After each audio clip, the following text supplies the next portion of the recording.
እንደምናመሻችሁ ውድ ተመልካቾቻችን የቢዝነስና ምጣኔ ሀብት ዘገባዎች የሚያልፉበት ሰዓት ላይ ደርሰናል። እኔ ለቱ ተረኛ መሐመድ ንጉስ አብዱ አብሬያችሁ ቆይታ አደርጋለሁ። በቅድሚያም የኢትዮጵያ ንግድ ባንክ የምንዛሬ ዋጋ፣ የነዳጅ ዋጋና የወርቅ ዋጋ ተከታትለን እንመለስ።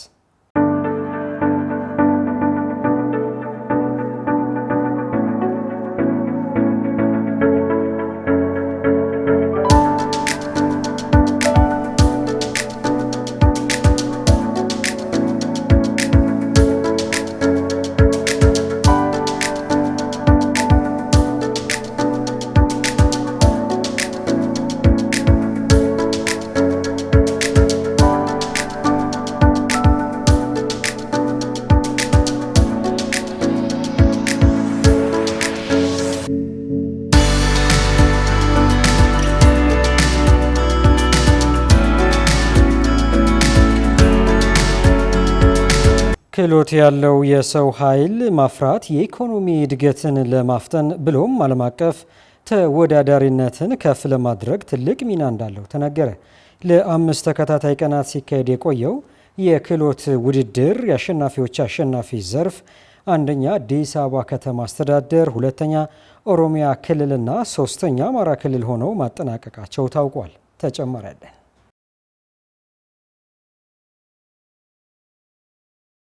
ከሚያዝያ 27 እስከ ግንቦት 1 ቀን 2017 ዓ.ም ብሩህ አእምሮዎች በክህሎት የበቁ ዜጎች በሚል መሪ ሀሳብ ሲካሄድ የቆየው አራተኛው ሀገር አቀፍ የክህሎት ውድድር መጠናቀቁ ይታወቃል። ውድድሩ በክህሎት በቴክኖሎጂና ተግባራዊ ጥናትና ምርምር ዘርፎች ሲካሄድ መቆየቱንም አሻም መርሃ ግብሩን በተከታተለችበት መታዘብ ችላለች።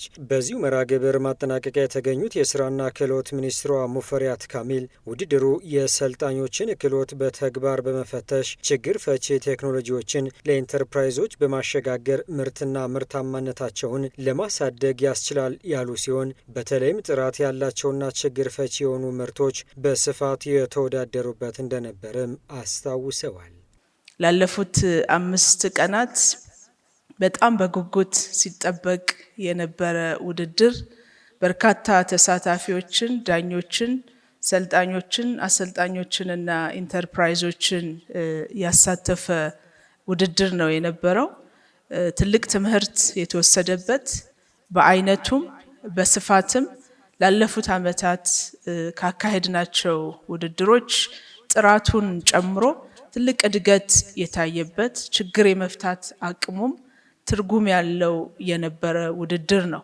በዚሁ መርሃ ግብር የተገኙት በምክትል ጠቅላይ ሚኒስትር ማዕረግ የዲሞክራሲ ስርዓት ግንባታ ማስተባበሪያ ማዕከል ኃላፊና የብልጽግና ፓርቲ ምክትል ፕሬዚዳንት አደም ፋራህ በበኩላቸው የክህሎት ልማት የሀገርን ተወዳዳሪነት ለመጨመር ወሳኝ ነው ብለዋል።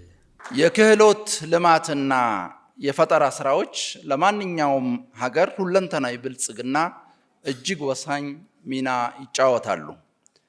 ክህሎት ያለው የሰው ኃይል ምርታማነትን ይጨምራል፣ የኢኮኖሚ እድገትን ያፋጥናል፣ ዓለም አቀፍ ተወዳዳሪነትን ከፍ ያደርጋል። በተጨማሪም በክህሎት መብቃት ዜጎች ችግር ፈቺ እንዲሆኑ፣ አዳዲስ ሀሳቦችን እንዲያፈልቁና አዳዲስ ነገሮችን እንዲፈጥሩ በመርዳት የፈጠራ ችሎታን ለማዳበር መሰረት ይጥላል። ክህሎት ያለው የሰው ኃይል ማፍራት ምርትና ምርታማነትንና የኢኮኖሚ እድገትን ለማፍጠን ብሎም ዓለም አቀፍ ተወዳዳሪነትን ከፍ ለማድረግ ትልቅ ሚና አለው የሚል እምነታቸውንም አስቀምጠዋል። ሀገር አቀፍ የክህሎት ውድድር ኢትዮጵያ በዘርፉ ያስመዘገበቻቸው ስኬቶች ከፍ ያደረገና ቀሪዎቹን በብቃት ለመፈጸም ማነቃቃት ምሳሌም ይሆናል ብለዋል። የፈጠራ አቅም ደግሞ የኢኮኖሚ መዋቅራዊ ሽግግርን ለማፋጠንና ከመሃል ዘመን ወጥመድ ለመውጣት የሚረዱ አዳዲስ ቴክኖሎጂዎችን ለማፍለቅ፣ የሥራ ዕድሎችን ለማስፋት፣ የተሻሻሉ የአገልግሎት አሰጣጥ ዘዴዎችን ለማምጣት፣ የሕዝቡን የኑሮ ደረጃ ለማሻሻልና በአጠቃላይ ሁለንተናዊ ብልጽግና የማረጋገጥ ጉዞን ለማፋጠን ፋይዳው የላቀ ነው።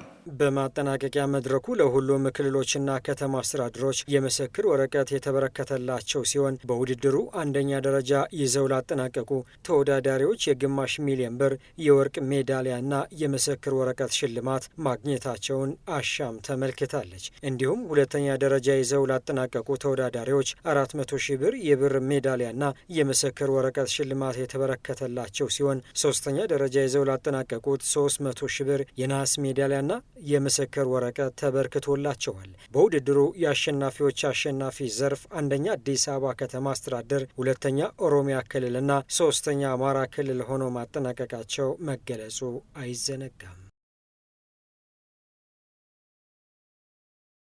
ሱዳን ወደ ውጭ የምትልከው የነዳጅ ዘይት እንዲቆም ትዕዛዝ ሰጠች።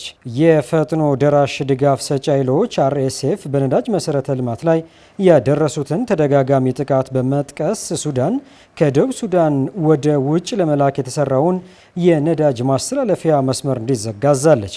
በሱዳን ትሪቡን የታየው ደብዳቤው እንደሚያመላክተው በሱዳን የኢነርጂና ፔትሮሊየም ሚኒስትር ጸሐፊ በሙሂዲንና ሙሐመድ ሰዒድ የተፈረመ ሲሆን መመሪያው ለደቡብ ሱዳን የነዳጅ ሚኒስቴር አቻቸው ለዴንግሉ አልዎል የተላከ ነው። ደብዳቤው እንደሚገልጸው ከሆነ በሱዳን ያሉ ጥቃቶች በብሔራዊ ኢኮኖሚያዊ ሆነ በውጭ ባለሀብቶች ላይ ከፍተኛ ኪሳራ አስከትሏል ብሏል። በተለይም ደብዳቤው በፈረንጆቹ ግንቦት 9 ረፋድ ላይ በአልሁዲ በሚገኘው የፔትኮ ካምፕ ጣቢያ ቁጥር 5 ላይ የተፈጸመውን የሰው አልባ አውሮፕላን ጥቃት ከፍተኛ ጉዳት ማድረሱም ነው የተገለጸው። ሚኒስቴሩ የጣቢያው ወሳኝ ሚና በመጥቀስ ወደ ውጭ የመላክ እንቅስቃሴዎች ከፍተኛ ስጋት እንዳለው ደጋግሞ በማስታወስ አስጠንቅቋል። ዘገባው የሱዳን ትሪቡን ነው።